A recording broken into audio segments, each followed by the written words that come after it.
There's been a lot of concern about potential domestic travel restrictions, but don't worry, I have good news. There won't be any potential. There won't be travel restrictions for the most part, it would seem, because the airlines are preparing to shut down nationwide, which is kind of scary. This has never happened before. But hey, everybody has some kind of defining moment in their lives or in their generation, and we're facing a serious threat. So this will be a bit more serious. The airlines shutting down signifies something really, really drastic. Donald Trump is talking about trying to get the economy up and running again. And maybe by Easter, a lot of people are freaking out saying now is not the time. We need to bunker down and quarantine for a lot longer than that. But how long can Americans stay indoors before they lose it? I mean, people need food. You're going to go to supermarkets. There's going to be a ton of people there. So let's check out the story, see what's going on with airlines. And I'll just give you a quick warning. The State Department has said, if you're overseas, get back now. Maybe too late. I've got friends in other countries who are telling me that it's basically too late and they are struggling to get back to this country. But let me make one thing absolutely clear. If you are in a foreign country and these airlines shut down, you're not coming back. That also means that if things get really, really bad, you are a second-class citizen. If you are not a citizen of this country that you are in, don't be surprised if they say, back of the line, our citizens come first. Now, you'll probably still find help, but you don't want to be in that situation. Let's read the story from the Daily Mail. They say, airlines across the country are believed to be working on plans for a complete shutdown of all passenger flights across the nation as air traffic control systems begin to feel the effects of the coronavirus. Air traffic controllers fell ill at two of the nation's busiest airports last week, including JFK and Chicago. It saw hundreds of flights delayed or even canceled as a result. The fear is that as the pandemic takes hold, more air traffic controllers will be off sick, making the workload of controlling the nation's skies impossible for those who remain in the towers. I mean, it's not just that. Nobody's flying anymore. I mean, very few people are. A lot of the airlines are trying to condense the flights they do have, so we're seeing tons of cancellations. You can see that some photos of inside an airport. That's relevant. Nearly a dozen traffic control facilities have been temporarily closed to be disinfected and cleaned, according to the Wall Street Journal. The pressure on those who remain as more and more employees stay home on self-quarantine. The shutdown, which would be voluntary, could see almost all flights apart from cargo planes being stopped for a period of time in a move not seen since 9/11 and the days following what happened in the attacks in 2001. Although no final decisions are believed to have been made by either the airlines or the White House, the complete halt to air travel would also help airlines who are struggling to keep flying. On occasion, President Trump had spoken of the possibility of domestic travel bans in an effort to stop people traveling while cities and states attempt to flatten the curve of the coronavirus outbreak. Many flights are running with passenger numbers at around 15% of their usual capacity. But Dr. Anthony Fauci, a member of the White House's virus task force, said there's no plan today or tomorrow to seriously consider mandating an end to domestic passenger travel. Of the last week, airports in Chicago and New York have delayed flights after air traffic controllers tested positive for the virus.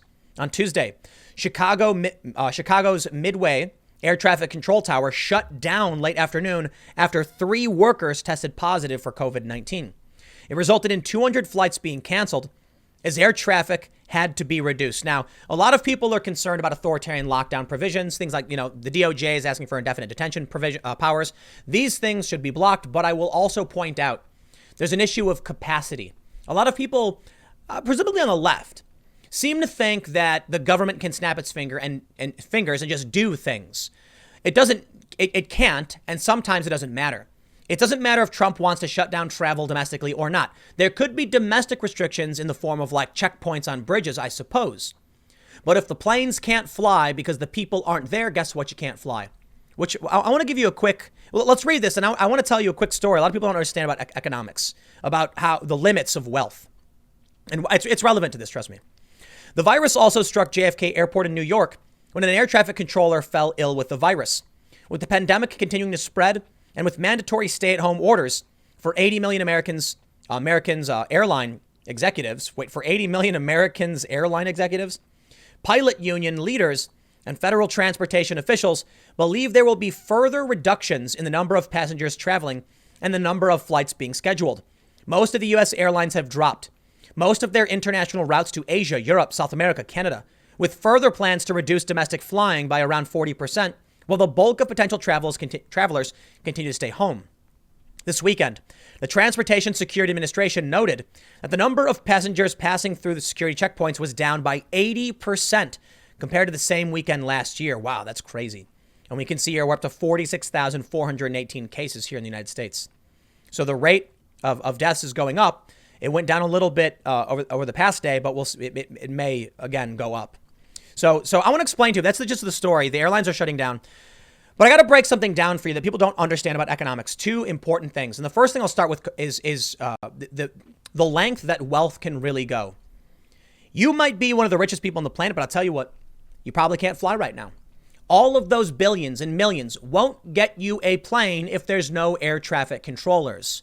Now, some people might, just fly anyway and ignore it, but that's extremely dangerous. A lot of people, particularly on the left, they don't seem to understand. They think people like Bezos or Musk or Gates or whatever can teleport, basically, like they're always on private jets. Now, it's true, private jets are available if you can afford it. But without human infrastructure, it doesn't exist. Now, I think it's fair to point out, socialists do point this out, that it's labor from regular people that allows these systems to continue functioning. But I'll tell you a story. There was somebody I knew who was particularly wealthy, and they had told me that we were in Washington, D.C., and I was asking them, like, when did you get here? And they explained they got there, the same day. And so I laughed and I was like, oh, you fly first class? And they said to me, they were like, oh, no, man, I'm well above that. And I was like, oh, wow, private jet. And then I was like, so is your private jet? He's like, no, I took the train. And I was like, oh, that was it. Like, no matter how much money you have, the most efficient form of travel might just be a train. Coming from New York to D.C., why bother flying? It would take longer to wait in line at an airport and schedule a flight. But that brings me to the next big point I want to get to as it pertains to U.S. airlines. And we're seeing something truly amazing about the size of human civilization. We are a specialization race at this point. Our economy is specialization. There was a period thousands and thousands of years ago where a single human being could know everything humans knew because we knew very little. Today we know so much. People are becoming hyper specialized. Like in the music industry, for instance, you don't just have one person who makes music. You have a person who specializes in like a very specific thing. It was always funny to me when I was working on productions and films to see one guy whose job it was literally just to work the boom mic.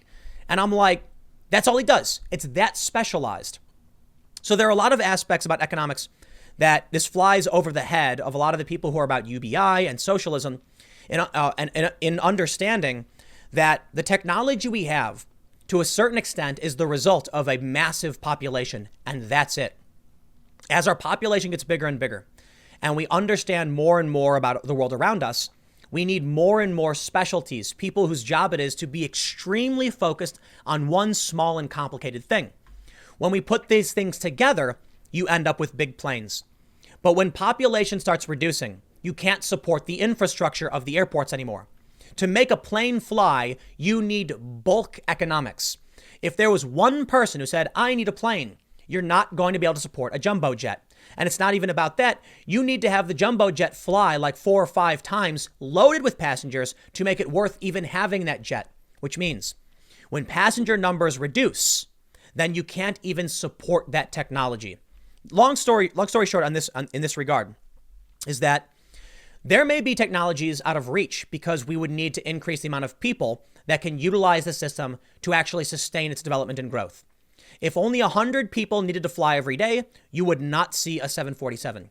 Those planes would probably need to carry full passengers back and forth several times in order to make it economically sustainable, servicing that many people. Which brings me to the final point about U.S. airlines in this capacity.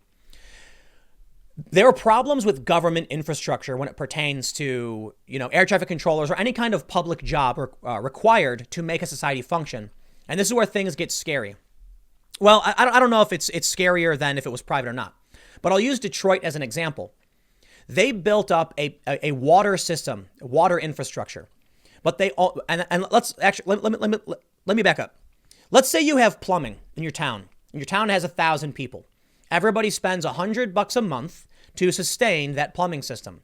If 500 people move out, your costs double. So what ends up happening with the airlines, which gets scary, is that as less and less people are using these airlines, they have to increase the cost to make these things work, and eventually they don't exist anymore. Which brings me to the last point about Trump and the economy and why I think this is worth talking about. If the airlines are forced to shut down, starting them back up will not be a matter of snapping our fingers and saying, welcome back to the job. Because the companies themselves might collapse. The cost of a ticket might become way too high. And then I guess what, the government will have to spend exorbitant prices to kickstart things again? Seems likely. Now, at the end of it, this is more about whether or not we'll have travel restrictions, but I don't think we will. I think we're not going to be flying for some time.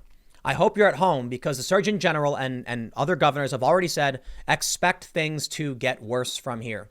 The reason I talked about the economic stuff is I want you to consider what happens if we delay this for too long. It's why Trump wants to get the economy started again. You wait too long, it will cease to exist. To an extent. I'll leave it there. I got one more segment coming up for you in a few minutes, and I will see you all shortly.